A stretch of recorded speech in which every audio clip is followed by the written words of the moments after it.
kaum muslimin sidang jamaah Jumat yang dirahmati oleh Allah Subhanahu wa taala. Suatu ketika Imam Al-Ghazali sedang berkumpul bersama dengan murid-muridnya.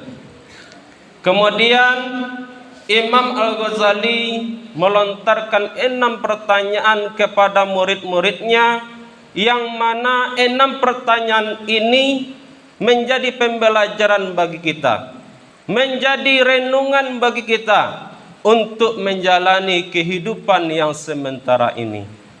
Khatib hanya menyampaikan 3 saja dari 6 pertanyaan Imam Al-Ghazali kepada murid-muridnya.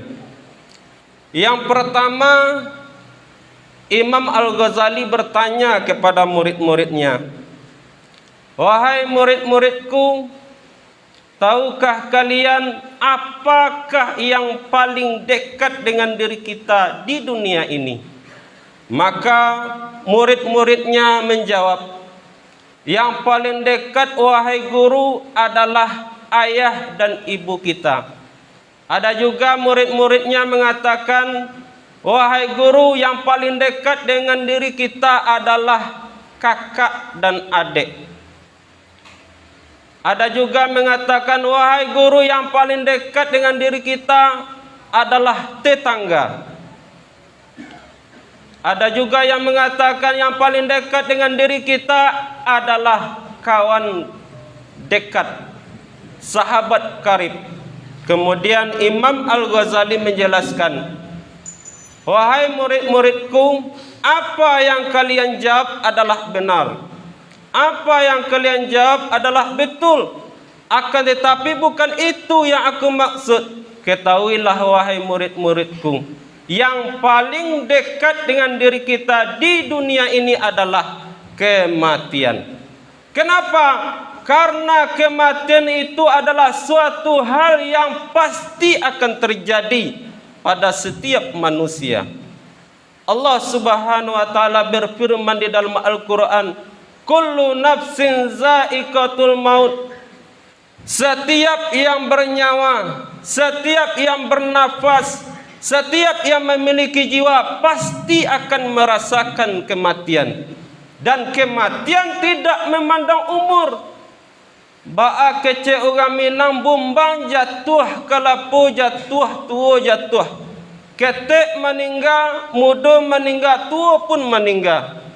Dan kematian itu adalah rahasia Allah. Tidak ada seorang pun yang mengetahui. Ada 3 rahasia kematian. Yang pertama, kita tidak tahu kapan kita akan dimatikan. Tidak ada seorang pun yang mengetahui. Kedua, kita tidak tahu di mana kita akan dimatikan. Kita orang pisang hutan, bisa jadi matinya di kampung orang lain. Tidak ada yang tahu di mana kita akan dimatikan.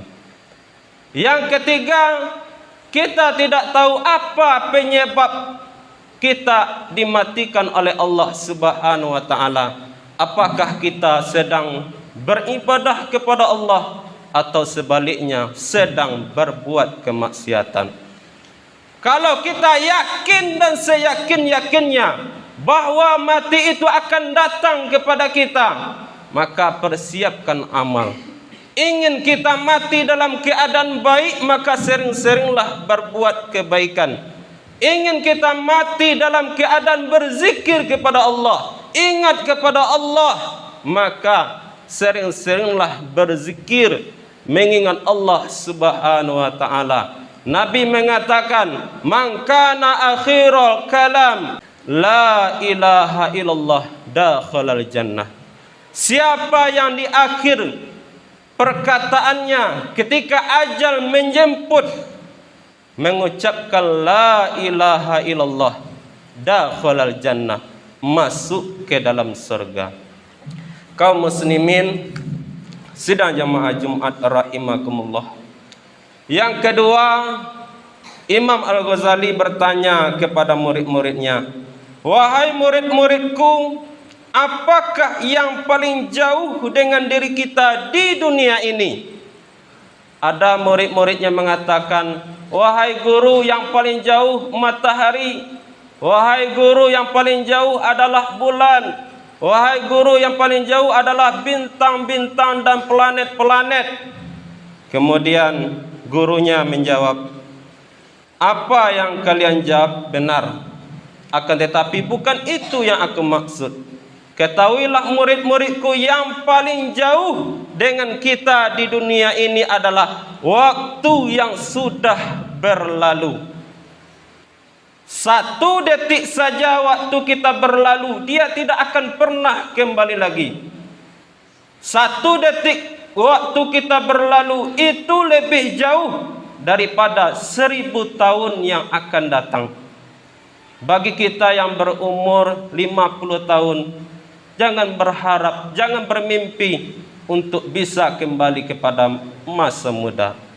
Adik-adik, santri-santri yang berumur 15 tahun, jangan bermimpi untuk kembali kepada masa kecil. Karena waktu yang kita lalui tidak akan pernah kembali lagi. Maka mumpung Allah masih memberikan kita waktu untuk hidup, maka pergunakanlah untuk ibadah kepada Allah Subhanahu wa ta'ala.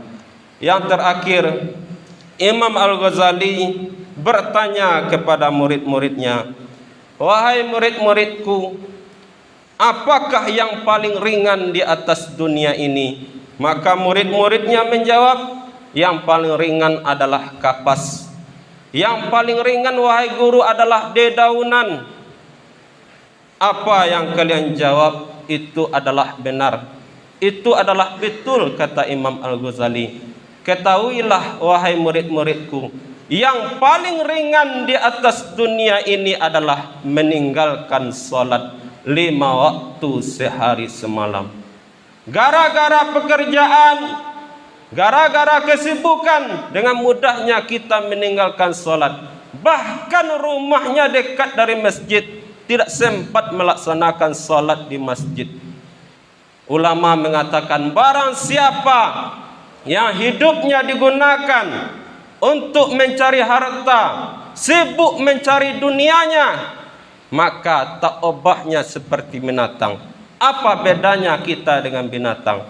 Maka daripada itu kaum muslimin, jangan kita tinggalkan salat. Pelihara salat kita, karena salat adalah amalan yang pertama kali yang akan dihisab oleh Allah Subhanahu wa ta'ala di akhirat.